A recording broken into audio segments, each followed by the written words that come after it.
My channel BC pharmacist baby. मेरा नाम है बेबी और आज का हमारा टॉपिक है टॉन्सिल। तो आज इस वीडियो में मैं आपको बताऊंगी कि टॉन्सिल है क्या, और अगर टॉन्सिल में इन्फेक्शन हो जाता है यानी कि संक्रमण हो जाता है तो उससे क्या समस्याएं होती हैं, उसका क्या कारण है, क्या लक्षण है, और आप कौन से घरेलू इलाज करें जिससे कि आपकी ये समस्या ख़त्म हो जाए। ये सारी जानकारी मैं आपको दूंगी। तो दोस्तों, अगर आप मेरे चैनल पर नए हैं तो प्लीज़ मेरे चैनल को कर ले सब्सक्राइब, वीडियो को करें लाइक, शेयर, बेल आइकन दबा के नोटिफिकेशन बेल को ऑल करें ताकि ऐसी ही नई नई वीडियोस मेरी आपको मिलती रहे। तो दोस्तों, टॉन्सिल है क्या? तो टॉन्सिल हमारे शरीर का एक ऐसा अंग है जो गले के दोनों तरफ होता है, और ये हमारे शरीर की लसिका प्रणाली यानी कि लिम्फेटिक सिस्टम का ही एक हिस्सा है जो कि बाहरी संक्रमण से हमारी रक्षा करता है। यानी बाहर से जो हमें इन्फेक्शन होता है, नाक और मुंह में, गले में जो जाता है, उससे जो इन्फेक्शन होता है उससे ये हमारी रक्षा करता है। लेकिन जब टॉन्सिल में ही इन्फेक्शन हो जाता है यानी कि संक्रमण हो जाता है तो जो टॉन्सिल का आकार है उसमें बदलाव आ जाता है और उसमें सूजन आ जाती है, जिसे टॉन्सिलाइटिस कहते हैं। और ये वायरस और बैक्टीरिया के कारण ये संक्रमण होता है। टॉन्सिल्स आकार में 2.5 सेंटीमीटर लंबे, 2.0 सेंटीमीटर चौड़े और 1.2 सेंटीमीटर मोटे होते हैं। और जो टॉन्सिलाइटिस है वो किसी भी उम्र में हो सकता है, लेकिन ये ज़्यादा करके 5 से 15 साल के बच्चों में होता है, क्योंकि वो बाहर जाते हैं और कुछ भी उल्टा सीधा खाते हैं या फिर स्कूल जाते हैं, जिससे कि इन्फेक्शन होने का खतरा रहता है। वैसे तो टॉन्सिल जो होता है उसमें जो टॉन्सिलाइटिस की समस्या होती है वो 7 से 10 दिनों में ख़त्म हो जाती है, लेकिन अगर ये वायरल इन्फेक्शन हो तो ही 7 से 10 दिनों में ख़त्म होती है, लेकिन अगर ये बैक्टीरियल है तो फिर ये जल्दी ख़त्म नहीं होती है। लेकिन जो टॉन्सिलाइटिस हो, वायरल हो या फिर बैक्टीरियल हो, वो दूसरों लोगों में भी फैल सकती है क्योंकि ये बहुत ज़्यादा संक्रामक होती है। लेकिन अगर ये सेकेंडरी बीमारी के कारण हुई हो, टॉन्सिलाइटिस सेकेंडरी बीमारी के कारण हुई हो, जैसे कि साइनसाइटिस या फिर राइनाइटिस एलर्जी, तो ये जो टॉन्सिलाइटिस है ये फिर ये दूसरों में नहीं फैलता है। लेकिन अगर ये बार बार टॉन्सिलाइटिस की समस्या हो रही है तो फिर सर्जरी करना पड़ सकता है। जैसे कि पहले तो एंटीबायोटिक्स देते हैं, अगर एंटीबायोटिक्स से कोई आराम नहीं मिला तो फिर सर्जरी करनी पड़ती है। जैसे कि वायरल जो होता है, वायरल में मेडिसिन नहीं देते हैं। वायरल में अगर आप मेडिसिन लेते भी हैं तो आपको कोई भी असर नहीं पड़ेगा, कोई भी फ़र्क नहीं पड़ेगा। तो जो वायरल टॉन्सिलाइटिस होता है उसमें अगर आप घरेलू इलाज करते हैं तो उससे ही टॉन्सिलाइटिस की समस्या ख़त्म हो जाती है 7 से 10 दिनों में। लेकिन अगर ये समस्या बैक्टीरियल है तो ये समस्या मेडिसिन से ख़त्म होती है, यानी कि एंटीबायोटिक्स में, जिसमें डॉक्टर्स एमोक्सिसिलिन और एजिथ्रोमाइसिन देते हैं। और अगर ये समस्या एंटीबायोटिक से भी ठीक नहीं हुई तो फिर इसे सर्जरी करके निकालना पड़ता है, और जो सर्जरी करते हैं उसका नाम है टॉन्सिलेक्टोमी। टॉन्सिलाइटिस 6 टाइप के होते हैं, और इसके टाइप्स मैं आपको इसलिए बता रही हूँ क्योंकि उसे पता होना आपके लिए बहुत ज़्यादा ज़रूरी है। अगर आपको ये पता होगा तो इससे आपको पता चल जाएगा कि आपको कौन से टाइप का टॉन्सिलाइटिस है। तो इसका सबसे पहला टाइप है एक्यूट टॉन्सिलाइटिस। इसमें बैक्टीरिया या वायरस टॉन्सिल में संक्रमण पैदा करते हैं, यानी कि इन्फेक्शन पैदा करते हैं, जिसकी वजह से गले में खराश और टॉन्सिल में सूजन की समस्या होती है। और इसमें जो टॉन्सिल होता है वो एक ग्रे कलर का या फिर सफ़ेद कलर का एक लेयर बनाता है। और दूसरा है क्रोनिक टॉन्सिलाइटिस। इसमें क्या होता है, इसमें अगर किसी व्यक्ति को बार बार टॉन्सिल की समस्या होती है, यानी कि टॉन्सिल में इन्फेक्शन होता है, जैसे कि एक्यूट टॉन्सिलाइटिस बार बार होता है इंसान को, तो उससे क्रोनिक टॉन्सिलाइटिस की समस्या होती है। और तीसरा है पेरिटॉन्सिलर एब्सेस। इसमें क्या होता है, इसमें इन्फेक्शन की वजह से जो टॉन्सिल है उसके आसपास मवाद इकट्ठा हो जाता है और ये उसको दूसरी दिशा में, मतलब अंदर की तरफ ढकेलता है। तो इसमें जो मवाद बनता है या फिर इसमें जो फोड़ी बनती है उसको सुखाना बहुत ज़्यादा ज़रूरी होता है। और चौथा है एक्यूट मोनोन्यूक्लियोसिस।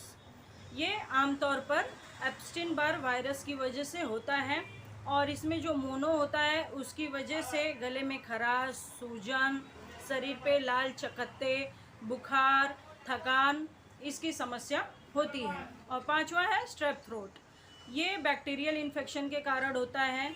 इसमें जो स्टेफाइलोकोकस एक नाम का बैक्टीरिया होता है वो टॉन्सिल को और गले को संक्रमित कर देता है, यानी कि इन्फेक्टेड कर देता है, जिसकी वजह से गले में और टॉन्सिल में लगातार सूजन रहती है, गले में खराश की समस्या होती है और बुखार आता है और इसके साथ साथ गर्दन में लगातार दर्द होता रहता है।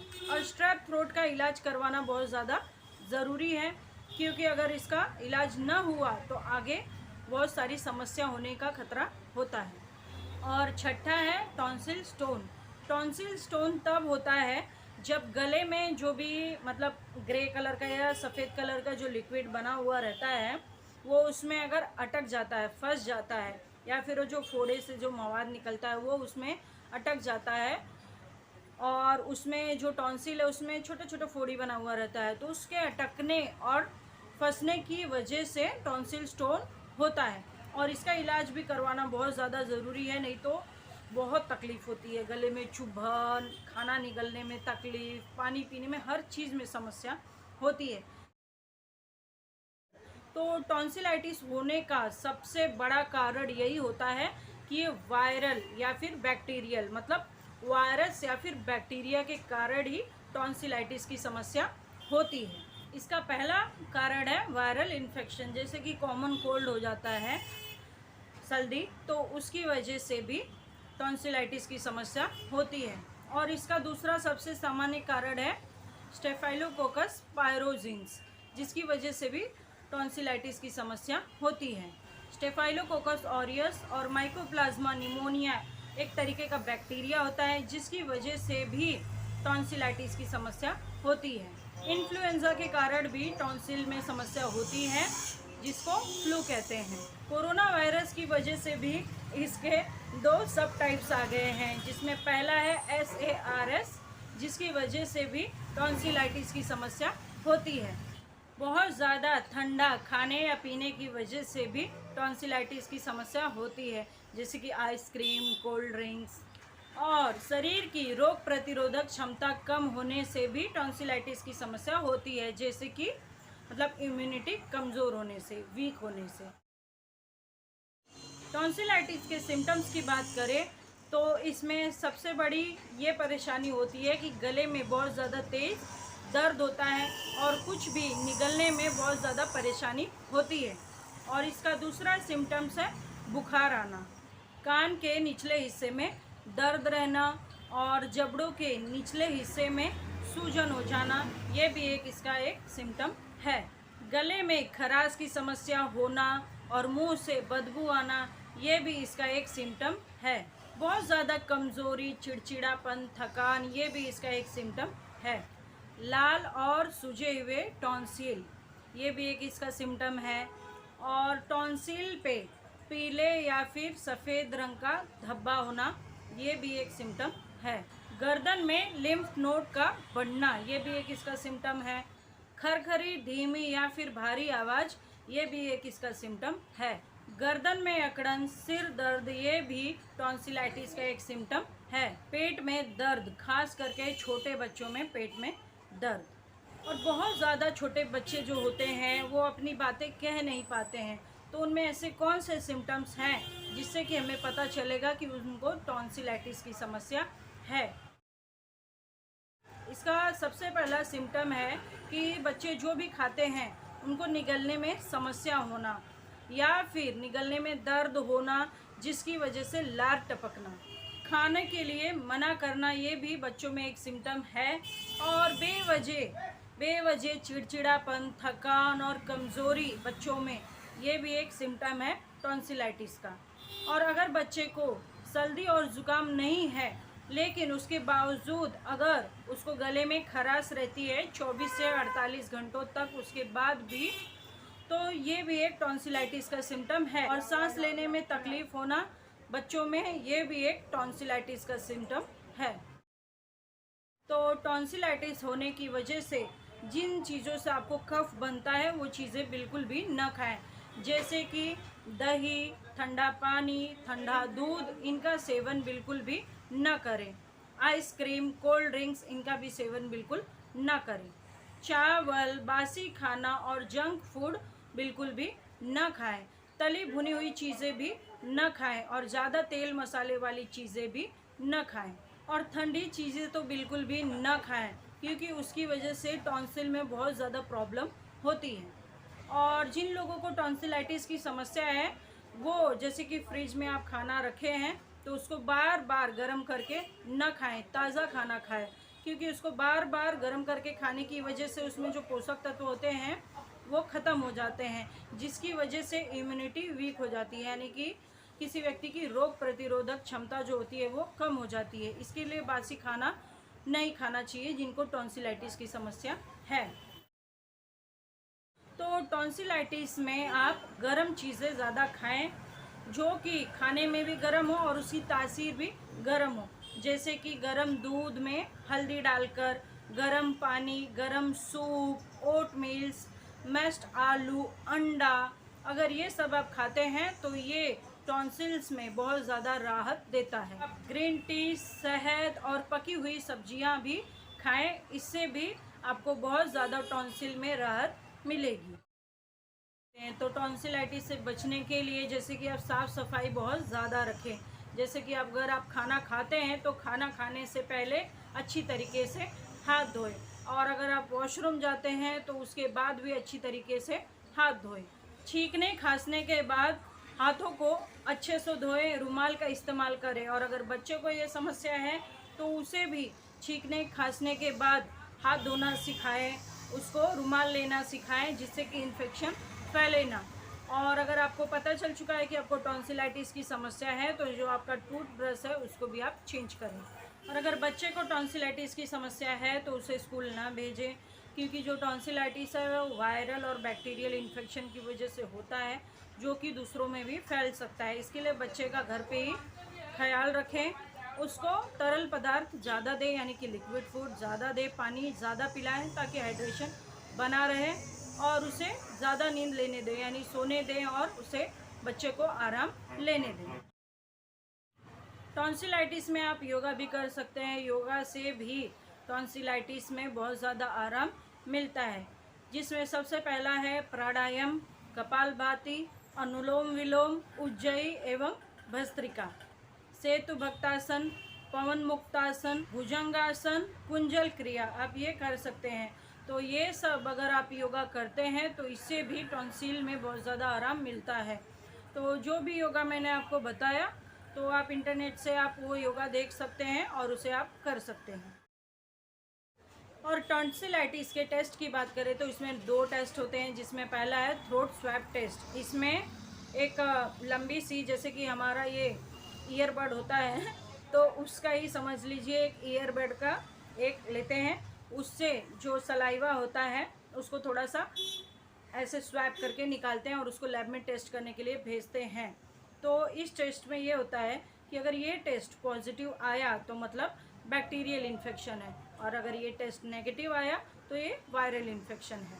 और दूसरा टेस्ट है CBC टेस्ट, यानी कि कंप्लीट ब्लड काउंट टेस्ट। इसमें जो ब्लड सेल्स होते हैं, यानी कि रक्त कोशिकाएं, उनका अगर अधिक मात्रा में बढ़ चुकी है या फिर अधिक मात्रा में कम हो चुकी है, तो इसका जो बढ़ना घटना या सामान्य इसका कैलकुलेशन होता है, उससे इसका रिज़ल्ट निकालते हैं कि ये फिर बैक्टीरियल है या फिर वायरल इन्फेक्शन है। तो ये 2 टेस्ट होते हैं जिससे कि पता चलता है कि किसी व्यक्ति को टॉन्सिल में कौन सा इन्फेक्शन हुआ है, बैक्टीरियल हुआ है या फिर वायरल इन्फेक्शन हुआ है। तो इसका सबसे पहला इलाज है गुनगुने पानी में थोड़ा सा नमक डाल के गरारा करना। गरारे करने की वजह से जो सूजन होता है वो कम हो जाती है और दर्द में भी आराम मिलता है। और इसका दूसरा घरेलू इलाज है गर्म पानी में नींबू का रस डालें और उसमें ताज़ा अदरक का रस पीस कर डालें और उसको हर 30 मिनट में गरारा करें। इससे भी आपको जो टॉन्सिलाइटिस की समस्या है उसमें बहुत ज़्यादा आराम मिले। रात में सोने से पहले गुनगुने दूध में चुटकी भर हल्दी मिक्स करके पिए। ये टॉन्सिल में तो फ़ायदा करेगा ही करेगा, साथ साथ जो हल्दी होती है वो दूसरे रोगों में भी बहुत ज़्यादा फ़ायदा पहुंचाती है। थोड़ी सी फिटकिरी ले और उसको पानी में उबाले। जब पानी हल्का गुनगुना हो जाए तो उससे भी गरारा करे।